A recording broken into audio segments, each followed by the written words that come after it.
Give a man a gun and he can rob a bank. Give a man a bank and he can rob the world. Greetings, mortals. I'm your host Simon. Welcome back to the Library of Gnosis. The Old Testament condemns the practice of charging interest on a poor person, because a loan should be an act of compassion and taking care of one's neighbor. It teaches that making a profit of a loan from a poor person is exploiting that person. If you lend money to any of my people with you who is poor, you shall not be like a moneylender to him, and you shall not exact interest from him. If you take your neighbor's cloak as a pledge, return it by sunset, because that cloak is the only covering your neighbor has. What else can they sleep in?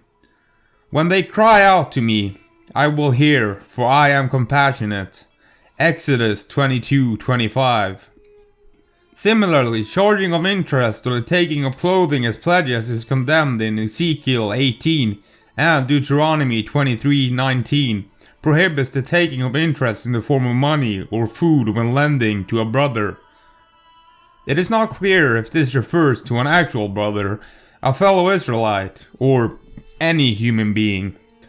The New Testament likewise teaches giving rather than loaning money to those who need it. And if you lend to those from whom you expect repayment, what credit is that to you? Even sinners lend to sinners, expecting to be repaid in full. But love your enemies, do good to them, and lend to them, expecting nothing in return.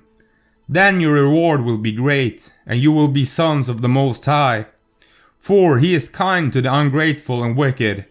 Be merciful, just as your Father is merciful. Luke 6:34. What I mean when I say that modern banking is satanic is that it is Saturnian, because Saturn is the god that rules over wealth.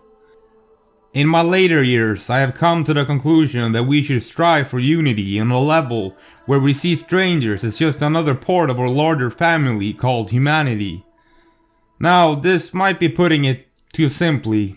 We should treat strangers as part of our larger family. This is a problem we're facing right now. We treat strangers like foes, which seems simple to me. We need to understand that our relationship to other people is a totality. No man is an island, as they say. We're experiencing an unprecedented level of wealth disparity. And this is not a coincidence, but a well-played card by our enemies. So I ask of you to step away from their economical games and start trusting your fellow kinsmen more. Don't expect me to have all the answers to this very troubling scenario we find ourselves in. I speak of unity, but I don't know how to achieve it. I might not be able to give you the answer, but perhaps, at least, I want to make you think. Can you exist without your fellow man? You can't breathe without air, and you cannot survive without the sun. And you cannot go on without other people. We need to understand that we are an ecology, and we need our fellow man to go on. To me, it seems like greed is one of the biggest problems the collective of humanity is facing at the moment. Satanism is worship of the ego, the will of the ego over God's will. And of course, if you worship yourself, you will try to collect as much wealth as possible. Greed is one of the 7 deadly sins, of course.